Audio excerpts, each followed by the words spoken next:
मेरा YouTube channel Krishna वाणी में आप सभी का स्वागत है। मेरे चैनल सब्सक्राइब करना न भूले। मैं विधाता होकर भी विधि के विधान को नहीं टाल सका। मेरी चाह राधा थी और चाहती मुझको मीरा थी, पर मैं हो रुक्मणी का गया। जो विधाता के लेख में होता है उसी का फल हमें मिलता है। विधि के विधान को स्वयं ईश्वर भी नहीं टाल सकते। जिस प्रकार राधा से कृष्ण निश्चल भाव से प्रेम करते थे, प्रेमिका के भाव से मीरा कृष्ण को पति मानती थी, मगर विधि के विधान में रुक्मणी का साथ लिखा था, जिसे स्वयं विधाता भी नहीं टाल सके। अगर ईश्वर तुम्हें ज्यादा प्रतीक्षा करवा रहे हैं, हो सकता है जितना तुमने मांगा उससे ज्यादा देने वाला हो। अगर किसी लक्ष्य, खुशी या सफलता की प्राप्ति में लंबा समय लग रहा है, प्रतीक्षा की अवधि अधिक है, तो हो सकता है आपकी अपेक्षा से ज्यादा आपको मिलने वाला है। अपने कर्म पर अडिग रहिए और विश्वास रखिए उस ईश्वर पर जो आपके कर्म की परीक्षा ले रहा है। कभी भी स्वयं पर घमंड मत करना। पत्थर भी भारी होकर पानी में अपना वजूद खो देता है। जो व्यक्ति अपने अहंकार से भारी हो जाता है, जिसमें अभिमान भर जाता है, वह उस पत्थर की भांति होता है जो भारी होने के बावजूद भी नदी की धारा में डूबकर अपना अस्तित्व खो देता है। जिंदगी में सदैव अवसरों का आनंद लेना चाहिए, लेकिन किसी के भरोसे को तोड़कर नहीं।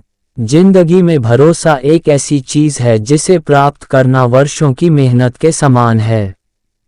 फिर भी ये प्राप्त हो या नहीं ये भाग्य पर निर्भर करता है, किंतु भरोसे को तोड़कर पुनः प्राप्त करना यह संभव नहीं है। इसलिए जिंदगी में अवसरों का आनंद सदैव ले, लेकिन भरोसे को कभी टूटने ना दें।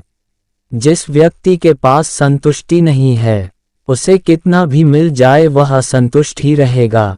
जिस व्यक्ति के पास संपूर्ण धन दौलत ऐश्वर्य वैभव सब है, मगर संतुष्टि नहीं है, उस धन दौलत का कोई अर्थ नहीं। वह सदैव असंतुष्ट की स्थिति में ही रहता है। जिसके पास संतुष्टि है वह थोड़े में भी संतुष्ट रहता है। ज्यादा हंसने और बोलने वाला व्यक्ति अगर चुप हो जाए तो मान लेना वह भीतर से टूट चुका है।